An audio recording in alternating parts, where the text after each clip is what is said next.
People decide to change at one of three times. Either they've heard it enough, they've had enough, they've experienced the pain and they say, hey, this is really painful and I'm pushing everybody out of my life, and you see that over and over again. Or they've hurt enough. I remember rebuking him over the top. I do remember him, kind of falling down on the bed, and I picked up my house slipper, but I didn't realize that it had a plastic heel. I just remember flailing him with it, telling him, what were you thinking? And I was, smacking him on the head, probably, much like I had been as a child. It wasn't until she saw blood coming out of my head that she stops, and of course then she's alarmed. What just happened? What have I done? Rushes me to the hospital, end up with stitches in my head and things like that. Well, then what do you say?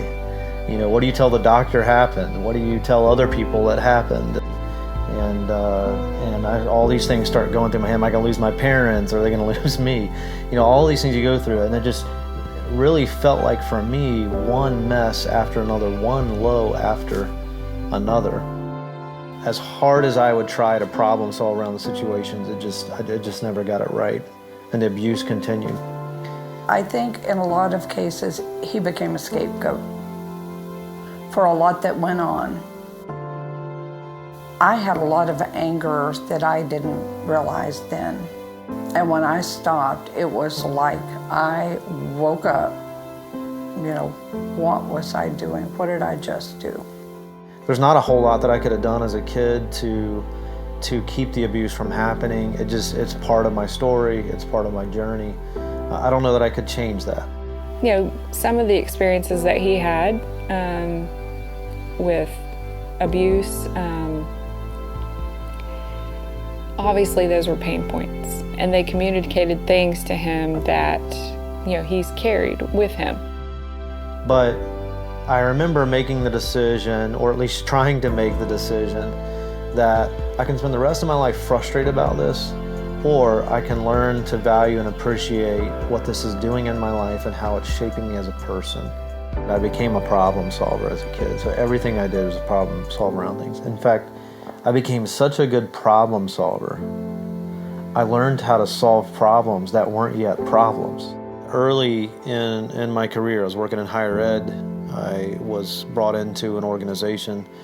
They had experienced significant decline. They needed to turn things around. That was why I was brought in and why we needed to develop a team that could turn things around. Things started moving, but really I couldn't see any end in sight. Couldn't seem to make progress, and so I kept pushing harder and faster. And I remember one day standing in the kitchen with my wife, came home right after work, and I was telling her about my day and just expressing to her the frustration that I was feeling because my team was feeling frustrated and my peers in the organization were feeling frustrated. And I just looked at him and I was like, I feel like there's a part of you that's dying and you're not ever going to get that back. Hitting those brick walls was not allowing him to be who he is, and helping leaders move forward and helping individuals. I was still trying to solve problems, and I began to realize I can live the rest of my life problem solving, or I can actually live the adventure that my life was meant to be, live the calling that my life was meant to be. It was during this time that I really became a student of my wife and of my kids, and I started thinking, if my greatest legacy is not something that I do, I built companies, multiple companies, if that's not what my life is all about, if my life is about developing people, then what work do we want to do, or what can we do to best give myself and to best give the people around me a chance at living with purpose and leading with passion and leaving a legacy? How can we work in a way that helps them simplify their life? And for Michael, it really is, whether it's an organization or a team or just an individual, it really is all about growth and becoming who we're meant to be and the best version of that.